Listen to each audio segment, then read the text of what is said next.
Guru Penggerak, yaitu salah satu program terpenting dalam Merdeka Belajar. Ini adalah program intensif 9 bulan seleksi dan pelatihan guru-guru kita yang pemikirannya difokuskan kepada kreativitas dan juga kepada keterpihakan kepada siswa. Objektif daripada program ini adalah untuk melatih calon-calon pemimpin masa depan satuan pendidikan kita. Jadinya ini adalah kebijakan untuk mendukung akselerasi guru-guru penggerak ini masuk ke dalam posisi-posisi kepemimpinan, yaitu kepala sekolah. Itu adalah objektifnya. Silakan Mas Iwan untuk menjelaskan detailnya. Terima kasih Mas Menteri. Saya melanjutkan menambahkan informasi terkait dengan pengangkatan kepala sekolah atau persyaratan menjadi kepala sekolah yang saat ini sudah ada regulasi baru yang kita terbitkan, yaitu Permendikbudristek nomor 40 tahun 2021. Intinya adalah di poin yang kita highlight yang mungkin berbeda dengan sebelumnya. Yang pertama, poin C, bahwa kepala sekolah dipersyaratkan untuk memiliki sertifikat guru penggerak.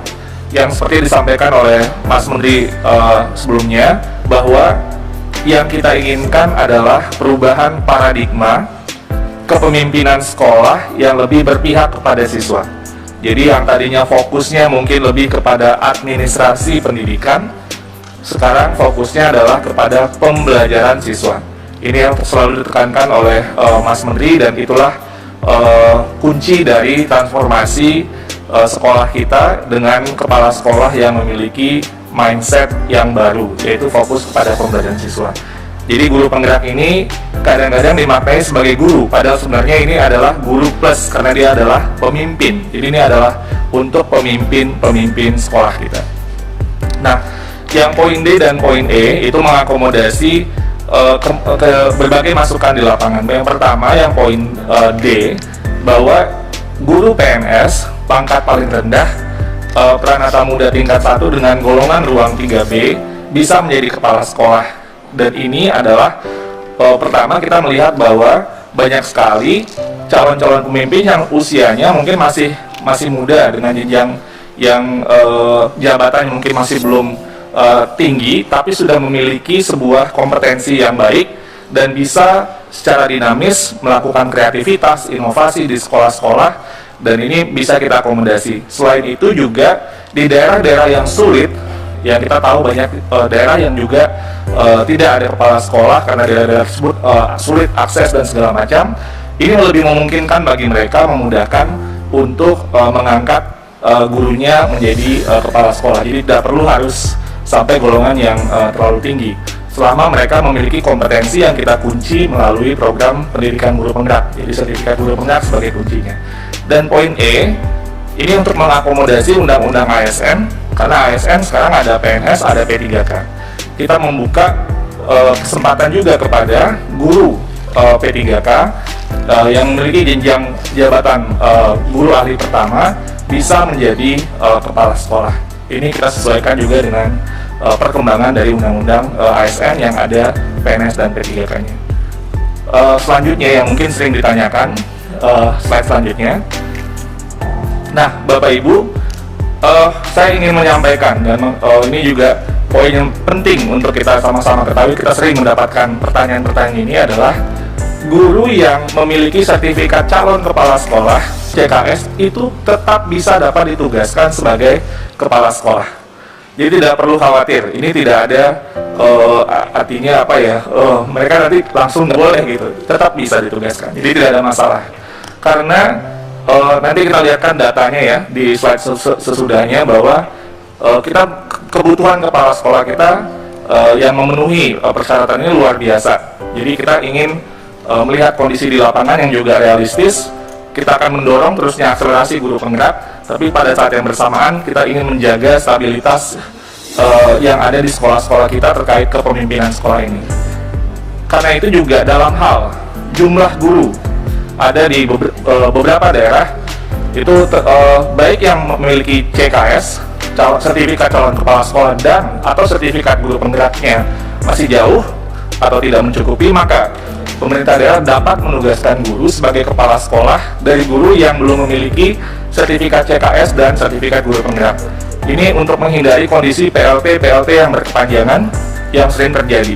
Jadi ini boleh temporer, dan ini tapi tetap kita ditegaskan lagi bahwa penugasan guru sebagai yang dimaksud di poin di atas itu dilakukan sampai adanya guru yang memiliki sertifikat guru penggerak. Jadi kita akan terus akselerasi program guru penggerak, tapi pada saat yang bersamaan kita tahu kondisi di lapangan ini banyak PLT, ada yang tidak kepala sekolah. Jadi yang CKS oke, bisa, dan untuk guru yang tidak CKS dan tidak sertifikat pun kalau dipercaya oleh Pemda boleh untuk 1 periode selama masa transisi ini. Jadi ini untuk menjaga stabilitas, nanti PLT-nya berkelanjutan, PLT 6 bulan tambah lagi nanti diganti lagi terus, itu terjadi ketidakstabilan dalam kepemimpinan sekolah yang ingin kita hindarkan juga. Nah, selanjutnya kita menyampaikan data saja bahwa jumlah guru penggerak dan kebutuhan kepala sekolah ini memang sangat sangat besar ya.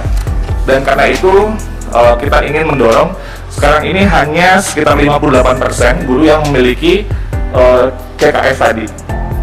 Dan kita ingin terus mendorong akselerasi guru penggerak yang tahun ini atau tahun lalu itu sekitar jumlahnya yang masuk dalam program 14.000. Tahun ini akan terus kita akselerasi menjadi 40.000 dan akan terus meningkat sehingga di tahun 2024 kita sudah bisa mencapai titik yang imbang antara kebutuhan supply dan demand, itu bisa terjadi secara seimbang.